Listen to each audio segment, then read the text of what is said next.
자, 오늘은 창세기 28장에 하늘이 열리는 경험이라고 하는 말씀으로 함께 말씀을 나눕니다. 여러분, 앞에 28장 처음에 보면 이삭이 드디어 하나님의 뜻을 인정하고 성경에 나와 있지 않지만 이삭은 이 리브가가 태중에 쌍둥이였었을 때 하나님의 음성을 리브가가 들었죠. 차자가 결국 이 장자가 차자를 섬기게 될 것이라고. 이삭도 그것을 들었을 거예요. 그러나 그럼에도 불구하고 그 당시 전통과 관습에 의해서 장자가 결국 장자권을 갖게 된다라고 하는 것을 그는 버리지 못한 것이죠. 그러나 이제 팥죽에 의해서 장자권이 팔리고 본인이 속임을 당하고 라고 하는 여러 가지 사건들을 통해서 드디어 이삭은 하나님의 뜻을 확인하게 된 것이죠. 그래서 결국에는 오늘 성경에 보면 1절부터 9절까지에 이삭이 에서가 아니라 야곱에게 축복을 해요. 근데 이 축복은 단순한 축복이 아니고요, 하나님이 창세기 12장에 아브라함에게 하셨던 그 축복, 아브라함이 자신의 아들 이삭에게 했었던 축복, 그 이삭이 이제 또 대를 이어서 야곱에게 하는 축복이에요. 그래서 창세기 28장 오늘 4절 말씀에 보면 오늘 성경에 그렇게 말씀해요. 아브라함에게 하신 그 축복을 내게 준다라고 말씀해요. 그러니까 이 축복이 대를 이어서 오는 거예요. 그 축복의 내용은 너에게 자손을, 너에게 그 자손이 거할 땅을, 그리고 너로 큰 민족을 이어서 복의 통로가 되게 하겠다는 이 세 가지 축복을 하나님이 아브라함에게, 아브라함이 이삭에게, 이삭이 이제 여러분 야곱에게 축복하고 있다는 것이죠. 그것을 확인하면서 우리들에게 주시는 교훈은 그런 거예요. 여러분, 신앙이라고 하는 것은 대를 이어가지 않으면 여러분 결국 끊길 수밖에 없는 것이죠. 신앙의 대를 이어가는 것이 지금 아름답게 오늘 창세기 28장 처음에 나와 있어요. 한국 사회의, 한국 교회의 가장 큰 문제가 바로 이것이죠. 대를 이어서 아름다운 신앙의 모습이 이어지지 않는다는 거예요. 내가 하나님께 받았었던 말로 형용할 수 없는 엄청난 은혜와 축복이 있는데 그것이 나의 아들, 딸들에게 설명되지 않는 거예요. 나의 아들, 딸들에게 이어지지 않는 거예요. 그래서 정말 대가 끊어지는 경우가 우리 교회도 대단히 많이 봅니다. 어머니, 아버지는 잘 믿으셨는데 장례식이 끝나고 나면 그 가족은 저희 교회에서 더 이상 볼 수 없는 가족들 많아요. 뭐 어떻게 설명할 수는 없어요. 그러나 오늘 성경에서 정말 우리 같은 전통교회, 역사가 오래된 교회에서 정말 우리들이 중요시 여겨야 될 것은 하나님이 아브라함에게 하셨던 그 축복, 그래서 아브라함이 그 축복을 다 누리고 너무 감사해서 이 은혜를 너도 누리라고 자기의 아들 이삭에게, 그리고 그 이삭이 지금 야곱에게 축복하고 있다는 거예요. 신앙이 대를 이어가고 있는 것이죠. 창세기 28장 오늘 이제 10절 이하에 보면 창세기 25장에 왜 이 장자권이 이 장자인 에서가 아니고 야곱인가라고 하는 것에 대한 설명을 다시 반복하고 있어요. 여러분, 25장은 한마디로 얘기하면 장자권을 경홀히 여겼다라고 하는 것이죠. 아주 소홀히 여겼다는 거예요. 그렇게 설명하고 있고 오늘 28장에는 또 다른 면에서 설명하고 있어요. 여러분, 오늘 성경에 보면 에서는 정욕이 가득한 사람입니다. 야곱은 반면에 욕망이 가득한 욕망 덩어리예요. 정욕이라고 하는 것은 이성에 대해서 여러분 육체적인 욕망, 성적인 욕망이 가득한 사람이에요. 에서는 그의 영혼과 마음이요, 그런 세상의 정욕, 음욕이 가득해요. 여러분, 성경에 부릴 듯하다라고 하는 표현이 2번 정도 나오는데 디모데서에 나와요. 너가 처음 하나님의 은사를, 하나님 앞에 사명을 받을 때에 그때의 그 은사를 부릴 듯 해라라고 하는 그런 표현이 디모데서에 나와요. 부릴 듯 해라. 너의 은사를 부릴 듯하게 하라는 것이죠. 근데 또 한 가지 부릴 듯이 어디 나오냐면 음욕이 부릴 듯하다라고 하는 표현이 성경에 나와요. 갈라디아서에는 그것을 2가지로 설명하죠. 육신의 소욕과 성령의 소욕이 우리 안에 다 있는 거예요. 그런데 에서는 그 정욕, 음욕이 부릴 듯하게 온 영혼이 완전히 지배당하고 있어요. 욕망이라고 하는 것은 무엇을 가지고자 하거나 얻고자 하는 간절한 바람이에요. 야곱에게 있어서의 욕망은 무엇인가 얻고 싶었어요. 장자가 되고 싶었다는 것은 더 많이 갖고 싶었고, 성공하고 싶었고, 출세하고 싶었다는 것이죠. 소유를 많이 갖고 싶었어요. 근데 이 야곱에게 있어서의 문제는 그것이 자기중심성이었다는 것이 문제죠. 여러분, 에서나 야곱이나 다 육적인 사람이기에는 똑같아요. 하나님보다는 육적인 사람에게는 똑같아요. 근데 똑같은데 왜 야곱일까라고 하는 거예요. 결정적인 차이는 여러분, 보는 것의 차이예요. 여러분, 오늘 여기 본문에 나와 있는 가장 중요한 동사는 본즉이라고 하는 보다라는 동사예요. 6절과 8절에 에서가 본즉 이렇게 나오고요. 11절, 12절, 13절에 세 번에 걸쳐서 야곱이 본즉이라고 나와요. 무언가 지금 보았다는 거예요. 여러분, 예수님도 천국을 설명하실 때 이렇게 말씀하셨어요. 그리고 우리의 자신들의 삶에 염려가 없게 하기 위해서 이렇게 가끔 말씀하셨어요. 공중나는 새를 보라, 들의 백합화를 보라. 심지도 거두지도 않는데 하늘 아버지께서 다 입히시고 먹이시지 않느냐. 그때 동사가 뭐예요? 보라는 거예요. 그때 보라는 것은 그냥 흘낏 보는 것이 아니라 주목하여 관심 있게 보라는 거예요. 주목하여 관심 있게 보면 하나님이 우리를 어떻게 양육하고 계신지 그 은혜를 알 수 있다는 것이죠. 예수님도 보라는 거예요. 그러니까 보는 것을 잘하라고 말씀하죠. 근데 에서는 늘 무엇을 보냐면 가나안 여인들을 봤어요. 그의 할아버지 아브라함은요, 자신의 어머니 리브가를 얻기 위해서 가나안 땅의 그 패역한 문화에 물든 여인이 아니라 정말 하나님을 따를 수 있는 그러한 여인을 얻기 위해서 멀리 종을 보내서 자기의 자부를 데리고 와요. 그런데 손자인 에서는요, 세상에 이 보는 것, 결국 가나안 문화를 보았고 음욕의 현장들을 보았고 자신도 그렇게 영혼이 지배돼서 그렇게 행동하죠. 그래서 성경 말씀에 보면 26장 35절에 두 명의 가나안 여인을 아내로 맞아서 엄마, 아빠, 아버지와 어머니 이삭과 리브가의 근심이 되었다라고 말씀하고 있어요. 근심이 되었다. 그러니까 그는 음욕이 가득해서 그것으로 판단하고 그것으로 행동해서 아내를 맞아서 자신의 할아버지와 아버지가 그렇게 소중히 여겼었던 영적인 문화, 영적인 가치를 다 뒤로 하고 그렇게 가정에서 정말 원하지 않는, 하나님도 원하지 않는 그러한 문화를 본인 스스로가 형성한 것이죠. 그래서 부모님이 여러분 근심하였다라고 성경에 나와요. 그런데 오늘 28장에도 또 나와요. 에서가 본즉이라는 거예요. 뭘 보았냐면 이삭이 야곱을 축복하고 이 가나안 여인이 아닌 아내를 삼으라는 얘기를 야곱에게 한 것을 알고 자신도 어떻게 하냐면 아버지가 싫어하는구나 가나안 여인을 이렇게 깨닫고 그간 한 행동이 뭐냐면 아버지의 사촌인 이스마엘의 딸을 또 아내로 취해요. 그러니까 아버지가 원하는지 원하지 않는지도 묻지 않고 자의적인 판단 속에 그렇게 성경은 나와요. 거기서도 본즉이라고 나와요. 그러니까 여기서의 본즉은요 어떤 것이냐면 자의적으로 판단했다는 거예요. 그러니까 여기에서 본 것은 어떤 것이냐면 내가 여태까지 세상의 문화를 보고 그것이 내 영혼을 지배하고 그것이 내가 판단해서 내 마음대로 판단한 행동이 자기 마음대로 나오는 것이죠. 여러분 이때 에서가 본즉이라고 하는 6절과 8절의 이 동사 보다라고 하는 것은 지난번에도 설명한 것처럼 헬라어로 하면 블레포라고 하는 단어예요. 육적으로 보다는 거예요. 세상의 모든 것을 육적인 관점에서 보는 거예요. 그러니까 음욕이 불일 듯하죠.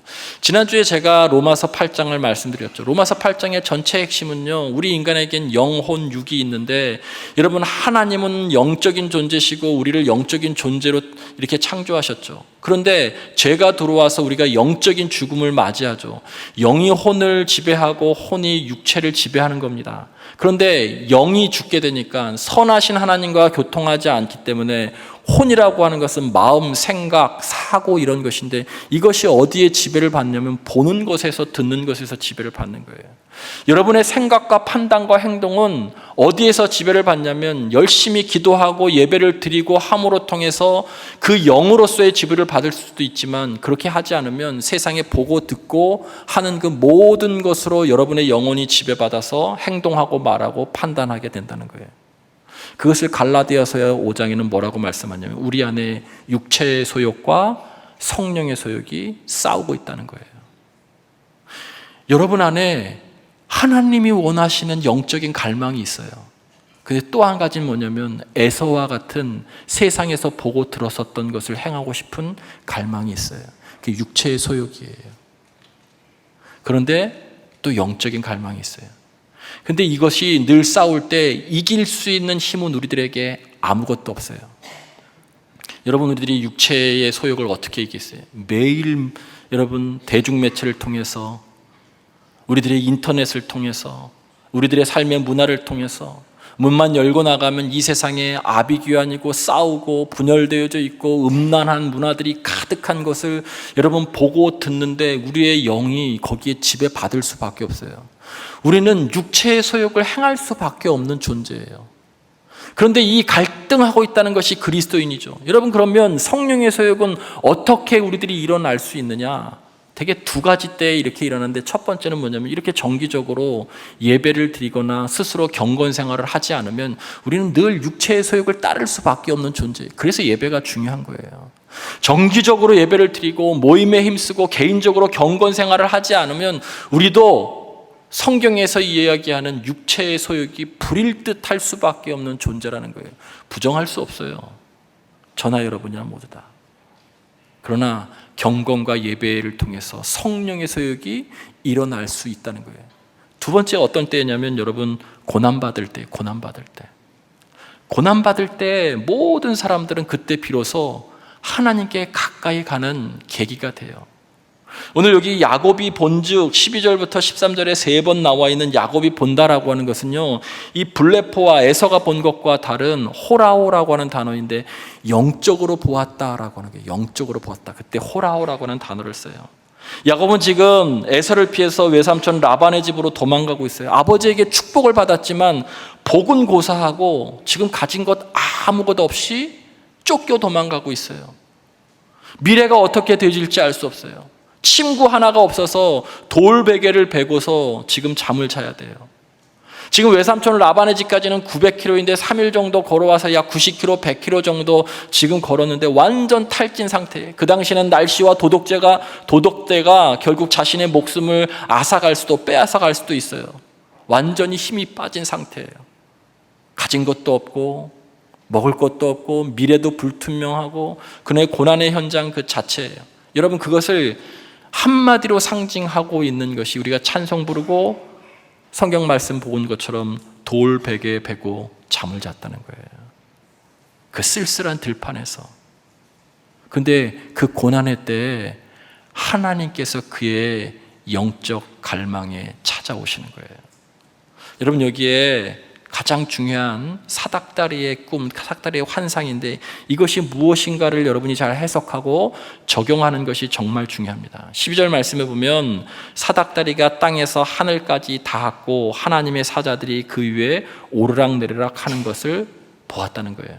여러분, 이게 뭘 얘기하는 걸까요? 사닥다리가 있는데 땅에서부터 하늘까지 닿았고 그 가운데 있었던 천사가 오르락 내리락 한다는 거예요. 이게 뭘 상징하는 거예요? 여러분, 이것은 기도를 상징하는 거예요. 기도를. 하늘과 연결된 삶을 이제 처음으로 시작하는 이 야곱의 신체험을 이야기하고 있는 거예요. 땅에서부터 하늘까지 연결되어져 있어요. 그 가운데 천사가 오르락 내리락 하죠. 여러분, 오르락이 먼저고 내리락이 두 번째예요. 뭘 올려드리냐면 자신의 기도를 올려드리는 거예요. 그 기도 속에 야곱이 자기가 지금 갖고 있는 이 절망의 상태, 고난의 상황, 장애물, 이런 것들을 하나님 앞에 올려드리는 거예요. 그리고 자신이 솔직하게 가지고 있었던 야망, 욕망, 이런 것들을 다스려달라고 올려드리는 거예요. 여러분, 그런 것들을 본 거예요. 여러분, 그래서 야곱은 거기에서 응답을 받아요. 13절 말씀에 보면 하나님께서 아브라함에게 주셨던 약속을 다시금 재차 확인하세요. 그리고 난 다음에 중요한 것은 15절, 아브라함과 이삭에게 주시지 않았었던, 물론 주셨지만 이렇게 큰 음성으로 들려주시기는 처음이에요. 그것이 15절이에요. 자, 15절 말씀 우리 한 목소리로 합독해 봅니다. 시작.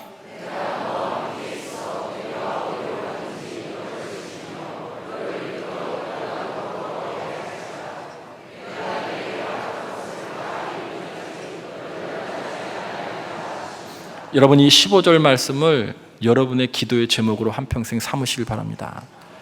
13절, 14절은 이미 이삭이 야곱에게 축복했었던 내용을 다시 확인하는 거예요. 자손을 주겠다, 땅을 주겠다, 너를 복의 통로가 되게 하겠다. 그런데 15절에 가장 중요한 표현이 나오죠.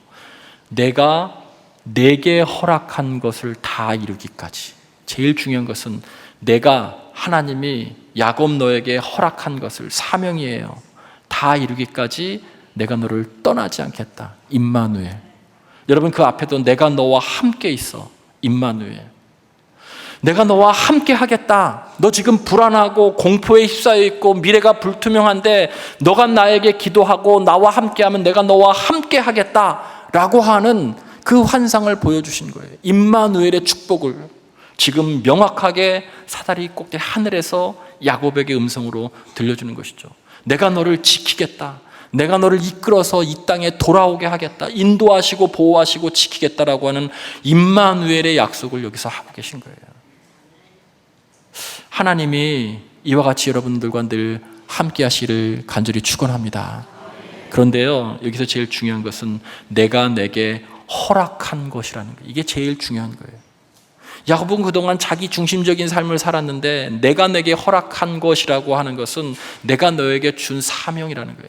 이 고난의 현장에서 사명을 다시 깨닫게 되는 거예요. 그래서 이 고난이 사명으로 확장되는 그러한 체험이 바로 이 베델의 체험이에요. 야곱은 욕망이 가득한 사람이었어요. 욕망 덩어리였어요. 동생보다 형이 되고 싶었던 사람이에요. 무엇을 하든지 이기고 싶었던 사람이고 1등인 사람이에요. 1등이 되고 싶었던 사람이에요. 그런데 태어나기를 동생으로 태어났어요. 이 얘기는요, 삶이 자신의 야망을 받쳐주지 못한다는 거예요. 부정적인 환경 속에서 태어났다는 것이죠. 그래서 그가 선택한 것이 뭐냐면 잔꾀예요. 잔꾀. 사람을 속이는 것. 그래서 아버지를 속임으로 장자권을 획득했어요. 겉모술수가 아주 능한 자죠.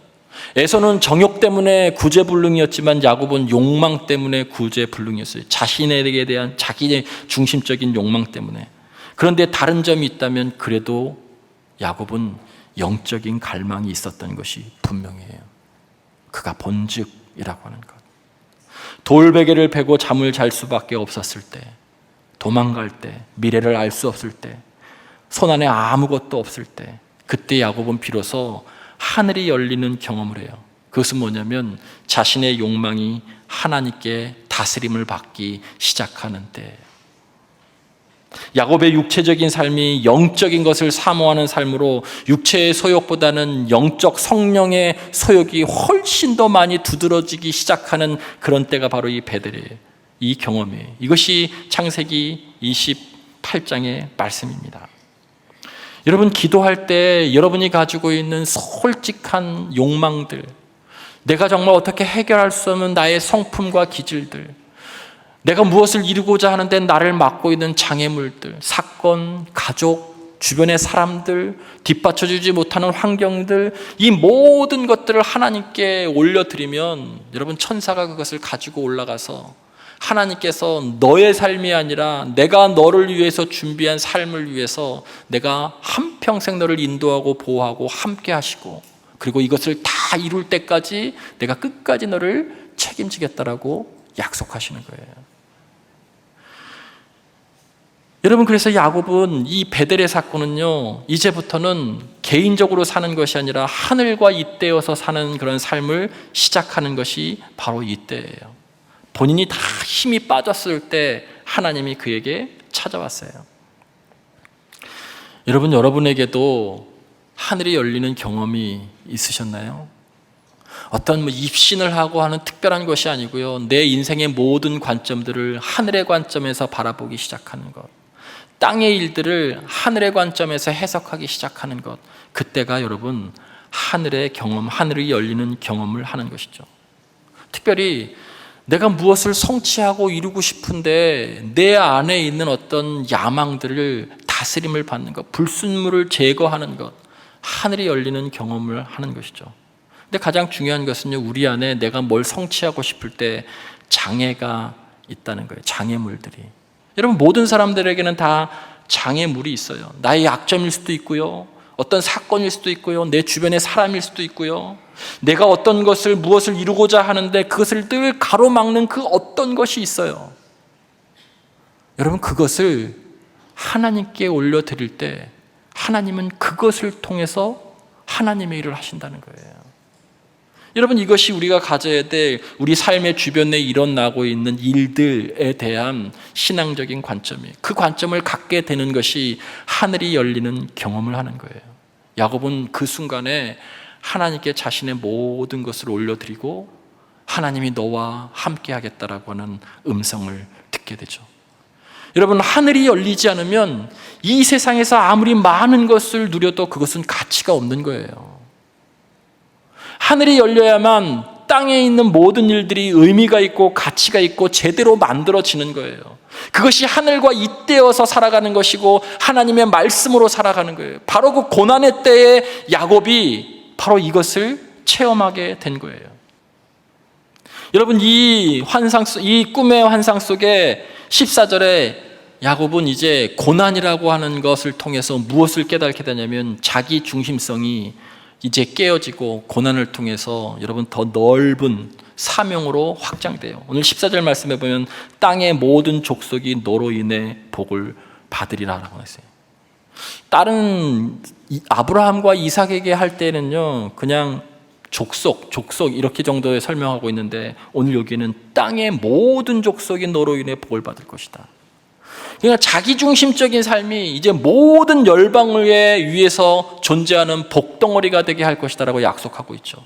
너 그 일을 한다면 내가 너를 지키고 보호하고 함께하고 끝까지 그것이 이루어질 때까지 임마누엘로 함께 하겠다라고 약속하고 있는 거예요.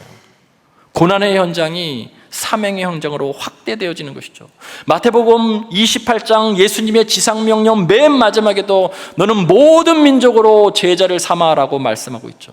자신의 성공과 출세를 위했던 삶이 이제 처음으로 하늘과 잇대어지면서 자신의 영안이 열리면서 내가 내게 허락한 것을 하는 야곱의 첫 발걸음이 된 것이 베델의 사건이에요. 여러분, 그래서 영적인 눈이 열려야 여러분의 모든 것들도 평안하고 형통할 수 있습니다. 이 체험을 하고 난 다음에 야곱은 서원하죠. 하나님이 그렇게 하실 줄 믿습니다. 하나님의 주권을 인정하면서 하나님, 내가 모든 것의 11조를 반드시 하나님께 드리겠습니다. 숫자를 의미하는 것이 아니에요. 신앙 고백이에요. 하나님, 나의 모든 것이 하나님의 것입니다. 하나님이 나의 모든 것입니다 라고 하는 신앙 고백이 11조인 거예요. 여러분, 오늘 설교를 마감하면서 여러분에게 이렇게 다시 한번 질문하고 싶어요. 지난주와 동일한 질문이 첫 번째, 보는 것이 중요합니다. 보는 것 때문에 에서는 장자권을 상실했어요. 그러나 영적인 갈망이 있는 보는 것이 있었던 야곱은 장자권을 얻고 하나님께 다스림을 받으며 하나님의 사람으로 되어가요. 여러분, 요즘 무엇을 보고 계시나요? 여러분, 요즘 무엇을 듣고 계시나요? 그 보고 듣는 것이 여러분의 영혼을 지배할 겁니다. 그리고 여러분이 무엇을 판단하게 할 것이고 행동하게 할 것입니다. 그것 때문에 여러분이 에서가 될 수도 있고 야곱이 될 수도 있어요. 선택은 여러분이 하시는 거예요. 하나님을 보심으로 이 세상 모든 것을 하나님의 관점에서 볼 수 있는 여러분 되셔서 축복과 형통의 삶이 있기를 주의 이름으로 간절히 축원을 드립니다.